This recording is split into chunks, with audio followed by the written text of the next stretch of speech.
কিতাবুন নাযালনাহু ইলাইকা লিতুখরিজান নাসা মিনাল যুলুমাতি ইলান নূর।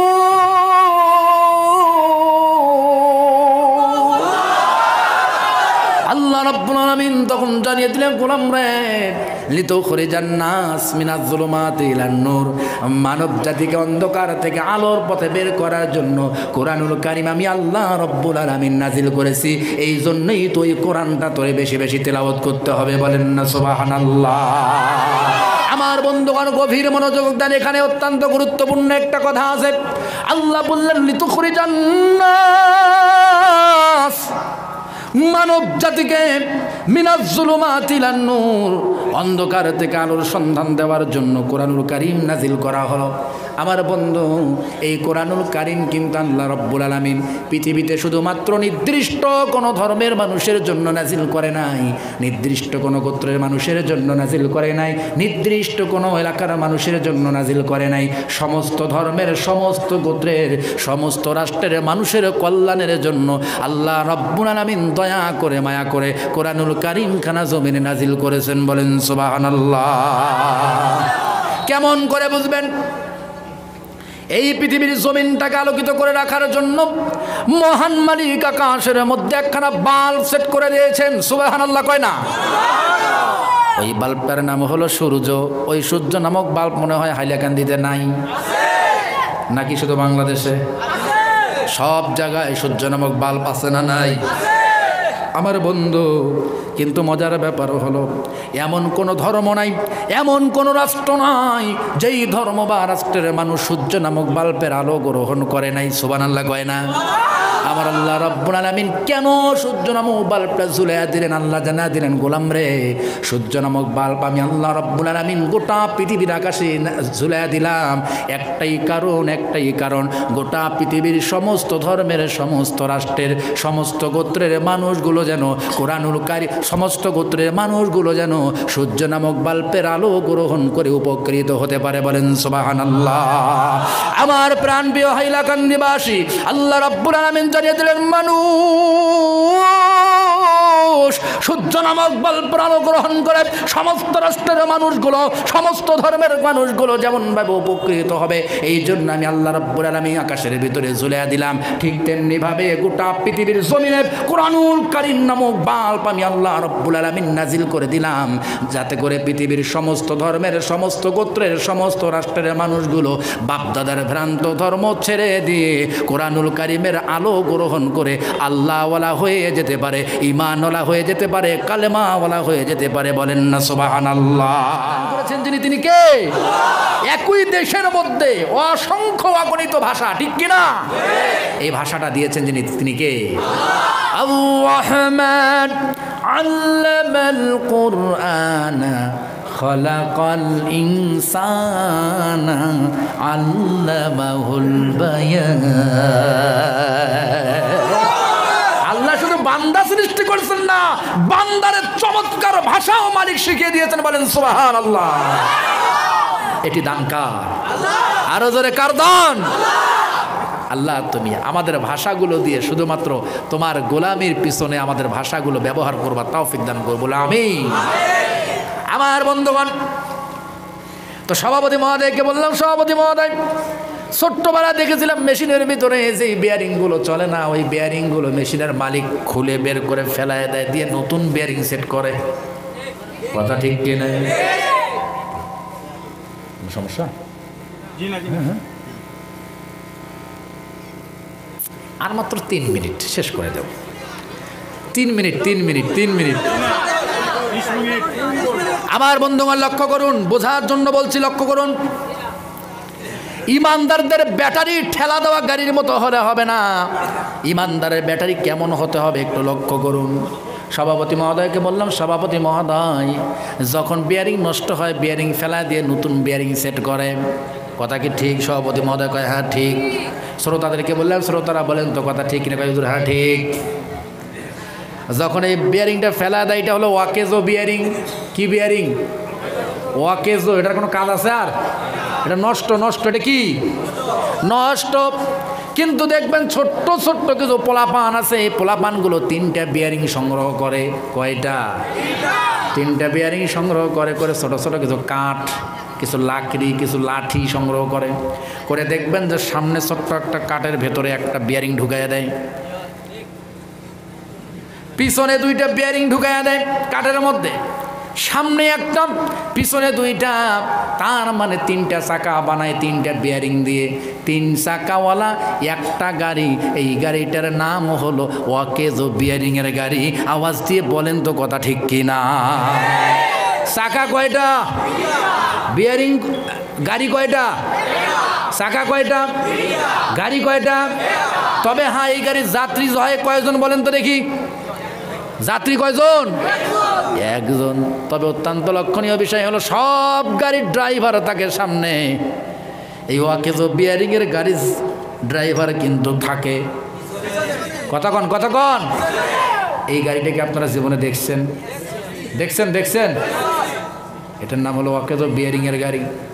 আমার বন্ধুগণ এবার লক্ষ্য করুন, এই যে ওয়াকেজো বিয়ারিং এর গাড়ি, যাত্রী একটা, চাকা 3টা, গাড়ি একটা, যাত্রী একটা। পিছন থেকে এই ড্রাইভারে ধাক্কা মারে যতক্ষণ, এই ওয়াকেজো বিয়ারিং এর গাড়ি চলেও কিন্তু ততক্ষণ।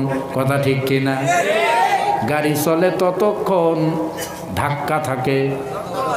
আমি এবার সভাপতি মহোদয়কে বললাম, সভাপতি মহোদয়, আমার তো মনে হচ্ছে আপনার এলাকার সমস্ত কোরআনের শ্রোতাগুলো আজকে মনে হয় ওয়াকেজো বিয়ারিং এর গাড়ির যাত্রী হয়ে গেছে, যতক্ষণ ধাক্কা দেই ততক্ষণ চলে। আওয়াজ দিয়ে বলেন তো কথা ঠিক কিনা? ওই যে কয় ঠিক, ওরে আল্লাহ যাই কই গো, তার মানে সব ওয়াকেজো বিয়ারিং এর গাড়ি।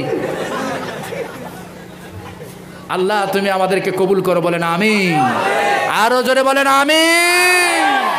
আমার বন্ধুগণ চলুন তো দেখি, হযরত ওমরের মতো গর্জন দিতে হবে।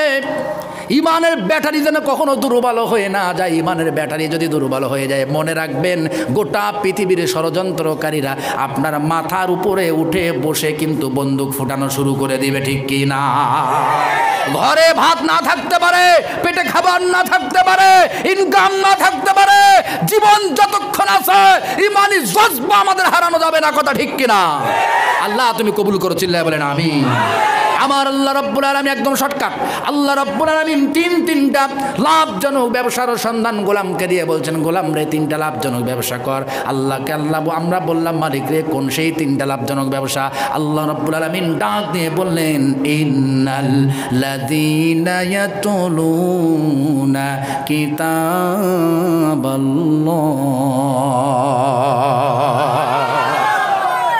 ঘোষণাটা কার? আমার বন্ধু, বিস্তারিত বলতে পারবো না, শুধু একটু করে আমি ধারণা দিয়ে যাই। আল্লাহ বললেন, ইন্নাল্লাযীনা ইয়াতলুনা কিতাবাল্লাহ।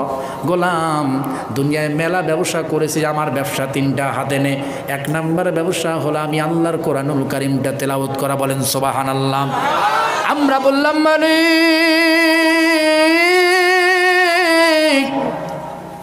কোন কোরআন তেলাওয়াতের কথা তুমি বলছো? কোরআন তখন জানিয়ে দিল, কিতাবুন নাযালনাহু ইলাইকা লিতুখরিজান নাসা মিনাল যুলুমাতি ইলান নূর।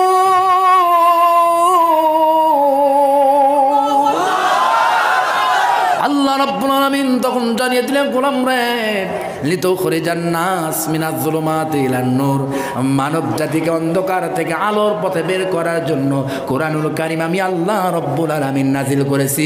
এই জন্যই তো এই কোরআনটা তোরে বেশি বেশি তেলাওয়াত করতে হবে। বলেন না সুবহানাল্লাহ। আমার বন্ধুগণ গভীর মনোযোগ দেন, এখানে অত্যন্ত গুরুত্বপূর্ণ একটা কথা আছে। আল্লাহ বললেন, লিতুখরিজান নাস, মানব জাতিকে মিনাজ যুলুমাতি ইলান নূর, অন্ধকার থেকে আলোর সন্ধান দেওয়ার জন্য কোরআনুল কারীম নাজিল করা হলো। আমার বন্ধু, এই কোরআনুল কারীম কিন্তু আল্লাহ রাব্বুল আলামিন পৃথিবীতে শুধুমাত্র নির্দিষ্ট কোনো ধর্মের মানুষের জন্য নাজিল করে নাই, নির্দিষ্ট কোনো গোত্রের মানুষের জন্য নাজিল করে নাই, নির্দিষ্ট কোনো এলাকার মানুষের জন্য নাজিল করে নাই। সমস্ত ধর্মের, সমস্ত গোত্রের, সমস্ত রাষ্ট্রের মানুষের কল্যাণের জন্য আল্লাহ রাব্বুল আলামিন দয়া করে মায়া করে কোরআনুল কারীম খানা জমিনে নাজিল করেছেন। বলেন সুবহানাল্লাহ। কেমন করে বুঝবেন? এই পৃথিবীর জমিনটাকে আলোকিত করে রাখার জন্য মহান মালিক আকাশের মধ্যে একখানা বাল্ব সেট করে দিয়েছেন। সুবহানাল্লাহ কয় না? ওই বাল্বটার নাম হলো সূর্য। ওই সূর্য নামক বাল্ব মনে হয় হাইলাকান্দিতে নাই নাকি শুধু বাংলাদেশে? সব জায়গায় সূর্য নামক বাল্ব আছে না নাই? আমার বন্ধু, কিন্তু মজার ব্যাপার হলো এমন কোনো ধর্ম নাই, এমন কোনো রাষ্ট্র নাই যেই ধর্ম বা রাষ্ট্রের মানুষ সূর্য নামক বাল্বের আলো গ্রহণ করে নাই। সুবহানাল্লাহ কয় না? আমার আল্লাহ রাব্বুল আলামিন কেন সূর্য নামক বাল্বটা ঝুলাইয়া দিলেন? আল্লাহ জানা দিলেন, গোলাম রে, সূর্য নামক বাল্ব আমি আল্লাহ রাব্বুল আলামিন গোটা পৃথিবীর আকাশে ঝুলাইয়া দিলাম একটাই কারণ, গোটা পৃথিবীর সমস্ত ধর্মের, সমস্ত রাষ্ট্রের, সমস্ত গোত্রের মানুষগুলো যেন কোরআনুল কারীম, সমস্ত গোত্রের মানুষগুলো যেন সূর্য নামক বাল্বের আলো গ্রহণ করে উপকৃত হতে পারে। বলেন সুবহানাল্লাহ। আমার প্রাণপ্রিয় হাইলাকান্দিবাসী, আল্লাহ রাব্বুল আলামিন জানিয়ে দিলেন মানুষ সূর্য নামক বাল্বের আলো গ্রহণ করে সমস্ত রাষ্ট্রের মানুষগুলো, সমস্ত ধর্মের মানুষগুলো যেমনভাবে উপকৃত হবে, এই জন্য আমি আল্লাহ রাব্বুল আলামিন আকাশের ভিতরে ঝুলিয়ে দিলাম। ঠিক তেমনিভাবে গোটা পৃথিবীর জমিনে কোরআনুল কারীম নামক বাল্ব আমি আল্লাহ রাব্বুল আলামিন নাজিল করে দিলাম, যাতে করে পৃথিবীর সমস্ত ধর্মের, সমস্ত গোত্রের, সমস্ত রাষ্ট্রের মানুষগুলো বাপদাদার ভ্রান্ত ধর্ম ছেড়ে দিয়ে কোরআনুল কারীমের আলো গ্রহণ করে আল্লাহওয়ালা হয়ে যেতে পারে, ঈমানওয়ালা হয়ে যেতে পারে, কালেমাওয়ালা হয়ে যেতে পারে। বলেন না সুবহানাল্লাহ। এই জন্য আল্লাহ বলে, কিতাবুন নাযালনাহু ইলাইকা লিতুখরিজান নাসা মিনাজ যুলুমাতি ইলান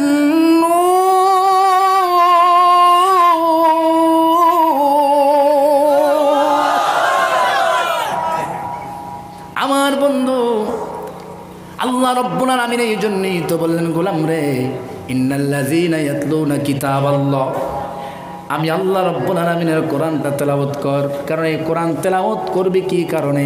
আমি আল্লাহ তোরে তো আলোর সন্ধান দেওয়ার জন্যে কোরআনটা নাজিল করেছি। বলেন সুবহানাল্লাহ। কিন্তু বড় আফসোসের বিষয়, বড় কষ্টের বিষয়, বড় কষ্টের বিষয় হলো আজকে এমন কোনো মুসলমানের ঘর নাই যেই মুসলমানের ঘরের ভিতরে আল্লাহর কোরআন নাই। কিন্তু দুঃখের বিষয় হলো কোরআন শুধুমাত্র মুসলমানের ঘরে টাকে টাকে ঝুলানো আছে, মসজিদের টাকের মধ্যে রাখা আছে, মাদ্রাসার ঘরের মধ্যে রাখা আছে। ওই কোরআনুল কারীম পড়া হয় না, মানা হয় না, তেলাওয়াত করা হয় না, কোরআন দিয়ে জীবন চালানো হয় না। আওয়াজ দিয়ে বলবেন কি কথা ঠিক কিনা? কোরআন আছে মসজিদের টাকের মধ্যে, কোরআন আছে আজকে মাদ্রাসার ঘরের মধ্যে, কোরআন আছে মুসলমানের ঘরে ঘরে, কিন্তু দিন যায়, মাস যায়, বছর যায়, যুগ পেরিয়ে যায়, আল্লাহর কোরআন তেলাওয়াত করে না। কপাল পোড়া মুসলমান, বিশ্বাস করো, আল্লাহর কোরআন ছাড়া জীবনের সফলতা নাই, আল্লাহর কোরআন ছাড়া দুনিয়ায় শান্তি নাই, আল্লাহর কোরআন ছাড়া মৃত্যুর পর আল্লাহর জান্নাত নাই। কথা কও ঠিক কিনা? আমার বন্ধুগণ,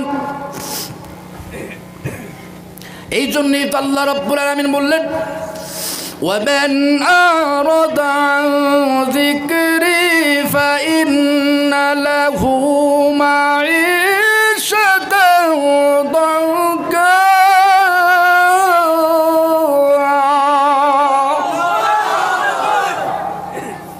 অনেকগুলি কথা আছে, আর বলবো না, শুধুমাত্র শর্টকাটে জানায় দিতে চাই বন্ধু। 3টা লাভজনক ব্যবসা জীবনে ছাড়বা না যদি সফল হতে চাও। আজকে মুসলমানদের দুরবস্থা দেখেন। সেদিন একজনকে জিজ্ঞাসা করলাম, ভাই তুমি কি মুসলিম? আরে কি হলো, কি শেষ করে দেবো? একদম। আমার বন্ধু সেদিন একজনকে জিজ্ঞাসা করলাম, ভাই তুমি কি মুসলিম? তোর আগে ফায়ার। বলছে কি মনে হয় মুসলমান মনে হয় না? কলার ঝোঁকে বলে আমি মুসলিম, আমার বাপ মুসলিম, তার বাপ, তার বাপ, তার বাপ, 14 গোষ্ঠী মুসলিম। আপনার গায়ে লাগে না? তাই নাকি? বলে হ্যাঁ। তুমি কিভাবে মুসলিম হইলা? কয়লো যে 2 তরিকায় মুসলিম হয়েছি। কয় তরিকায়? কয় তরিকায়? 2 তরিকার মুসলিম হয়েছি। হাইলাকান্দির মুসলমান গভীর মনোযোগ দাও। আজকে তো খালি ডাঁট করে জবাব দাও। বড় গলায় জবাব দেও যে আমি মুসলিম, 14 গোষ্ঠী মুসলিম। আজকে গোটা পৃথিবীতে মানুষ, আজকে অধিকাংশ মানুষের আজকে মুসলিম হচ্ছে 2 কায়দায়। জোরে কোন কয় কায়দায়? ওই ব্যক্তিরা জিজ্ঞাসা করলাম কোন সেই 2 কায়দা? বলে হুজুর 1 নাম্বার কায়দা হলো আমার দাদা মুসলমান ছিল, তার বাপ মুসলমান ছিল। আমার দাদা মুসলমান ছিল, তার বাপ মুসলমান ছিল, তার বাপ মুসলমান ছিল, আমার বাপও তো মুসলমান ছিল, সেই ঘরে আমি জন্মগ্রহণ করেছি, সেই জন্য আমি মুসলমান। তাই নাকি? বলে হ্যাঁ। দ্বিতীয় কায়দাটা কি? বলে হুজুর দ্বিতীয় কায়দাটা হলো ছোট্টবেলা অল্পে একটু চামড়া কেটেছিল, চামড়া। না বোঝে নাই মনে হয় আমার কথা। হাইলাকান্দির মানুষদেরকে বুঝাইতে পারলাম, ওই যে কয় না তো না, এখন আবার শুরু করি। আমার বন্ধুবান কয় কায়দায় মুসলমান? 2 কায়দায়। মুসলমানের ঘরে জন্মগ্রহণ করতে সেই জন্য মুসলমান। আবার ছোট্টবেলা একটু চামড়া কাটছে সেই জন্য মুসলমান। ওই চামড়া কাটার নিয়ম মনে হয় হাইলাকান্দিতে নাই। না দেখলে চলেন বাংলাদেশে দেখে নিয়েছি। আমি ওরে বললাম যে শোনো মিয়া, টাকা থাকলে হজ করা যেতে পারে, কিন্তু সত্যিকারে হাজি হওয়া যায় না। টাকা থাকলেই দান করা যেতে পারে, সত্যিকারে দানবীর হিসাবে দরবারে ইলাহিতে পরিচয় দেওয়া যায় না। নামাজ পড়লে নিজেকে নামাজি হিসাবে দাবি করা যেতে পারে, আল্লাহর কাছে সত্যিকারের নামাজি হওয়া যায় না, ঠিক কিনা? আমি ওরে বুঝাই দিলাম হজ করলেই যেমন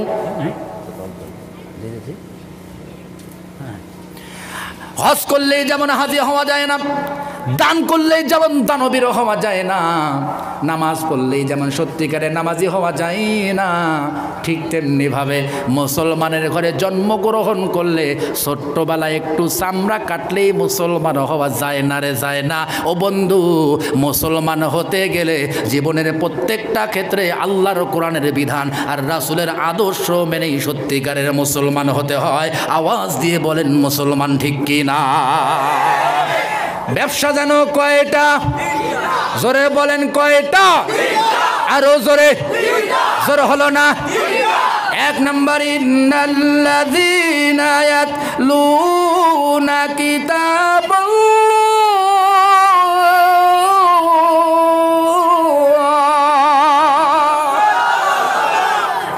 আল্লাহর কোরআন তেলাওয়াত হবে সারা জীবন ইনশাআল্লাহ। রমজান মাস আসতেছে, যারা শেখেন নাই শিখে নেন, যারা শিখছেন ভুল ত্রুটি আছে শুদ্ধ করে নেন। যতদিন বেঁচে থাকবো আল্লাহর কোরআন পড়বো, কোরআন বুঝবো, কোরআন মানবো, কোরআন দিয়ে পরিবার চালাবো, জীবন চালাবো, সমাজ চালাবো। আল্লাহ তুমি কবুল করে নাও, বলেন না আমিন। একটাই থাক, বাকি 2টা অন্য একদিন বলবো ইনশাল্লাহ। আজান নয়, হুজুর যেহেতু চলে আসছে আর লম্বা নয়, 2টা থাকলো। আমি আবার আসতেছি কয়েকদিন পরে আপনাদের এলাকায়, আপনারা জানতে পারবেন ইনশাল্লাহ। সেদিন আবারও দেখা হবে। আল্লাহ রাব্বুল আলামিন 3টা লাভজনক ব্যবসা দিলেন, আজকে তার মধ্যে থেকে একটা আপনাদের কাছে রেখে গেলাম। যতদিন জীবিত থাকবো আল্লাহর কোরআন পড়বো, বুঝবো, মানবো, কোরআন দিয়ে জীবন চালাবো। রাজি আছেন ইনশাল্লাহ? আল্লাহ তুমি কবুল করে নাও, চিল্লায় বলেন আমিন। আরো জোরে আমিন। রাগ করেননি তো বাবা? কষ্ট হয়নি তো শোনা? হৃদয়ের ভিতরে মহাব্বত আল্লাহর কোরআনের জন্য আপনার আমার মাঝে আছে না নাই? আছে না নাই? আল্লাহ এই মহাব্বতের বদলতে ময়দানে মাহশরে আমাদের সকলকে একসাথে জান্নাতে ঢুকায় দাও, বলেন আমিন। আরো জোরে আমিন। এবার বিদায়ের পালা। ভালো থাকুন, সুস্থ থাকুন, সবার জন্য দোয়া করে সবার কাছে দোয়া চেয়ে আজকের মতো এখানে বিদায়। বেঁচে থাকলে আবারও দেখা হবে কোরআনের ময়দানে ইনশাআল্লাহ। আসসালামু আলাইকুম ওয়া রাহমাতুল্লাহি ওয়া বারাকাতুহু।